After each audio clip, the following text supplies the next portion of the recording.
Hello friends, welcome to Kajal cooking academy. आखिर cake घर में बनाना कौन नहीं चाहता, और केक बनाने का सबसे इम्पॉर्टेंट और डिफ़िकल्ट पार्ट होता है केक स्पॉन्ज। इसलिए आज मैं आपके लिए लेकर आई हूँ काफ़ी delicious eggless chocolate cake sponge की रेसिपी। तो चलिए शुरू करते हैं।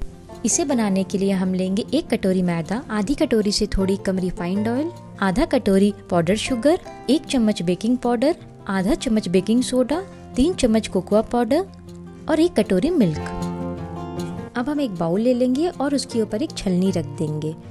अब हम इसमें ऐड करेंगे 1 कटोरी मैदा, आधा कटोरी आइसिंग शुगर। अगर आपके पास आइसिंग शुगर नहीं है तो आप घर के चीनी को पीस के यूज़ कर सकते हो। अब हम ऐड करेंगे आधा चम्मच बेकिंग सोडा, 1 चम्मच बेकिंग पाउडर और 3 चम्मच कोकोआ पाउडर।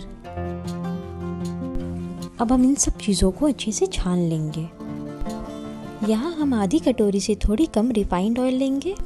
अब मैंने यहाँ 1 कटोरी मिल्क लिया है। यहाँ हम थोड़े से मिल्क ऐड करेंगे और इसे मिक्स कर लेंगे। फिर हम थोड़े और मिल्क ऐड करके मिक्स कर लेंगे। एक बात का ध्यान रखें कि मिल्क थोड़ी थोड़ी करके ऐड करें। आपका बैटर ज़्यादा पतला नहीं होना चाहिए, इसलिए मिल्क आप अपने बैटर के थिकनेस के अकॉर्डिंग ही ऐड करें।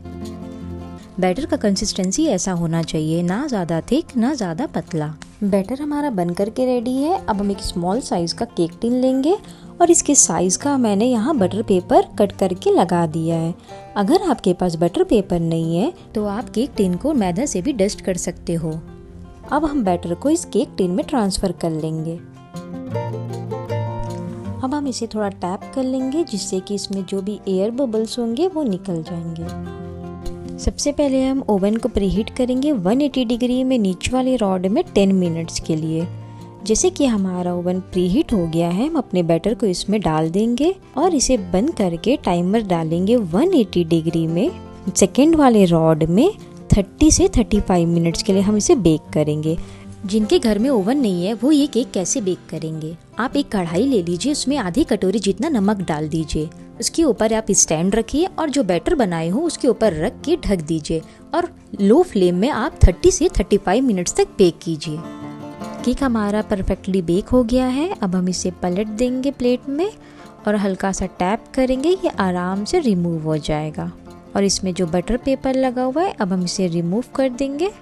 चलिए अब मैं इसे कट करके दिखाती हूँ। यहाँ मैंने एक नाइफ लिया है, उसकी हेल्प से हम लेयरिंग वाइज में केक कट कर लेंगे। ये देखिए कितनी सॉफ्ट एंड स्पॉन्जी हमारा बेस बन करके रेडी है। अगर आप इस रेसिपी को फॉलो करते हो तो आपका केक स्पॉन्ज काफ़ी लाइट और डिलीशियस बनेगा। फिर आप इसके ऊपर अपने पसंद की फ्रॉस्टिंग करके कोई भी केक बना सकते हो। मुझे अपने कस्टमर से इस केक स्पॉन्ज की काफ़ी अच्छी रिव्यूज़ मिले हैं, इसलिए मैंने ये रेसिपी आप लोग के साथ शेयर किया। इसे आप भी ज़रूर से ट्राई करें। वीडियो अगर पसंद आई है तो इसे लाइक एंड शेयर करें। And upcoming baking and cooking related videos के लिए हमारे चैनल को सब्सक्राइब करना ना भूलें। Thank you.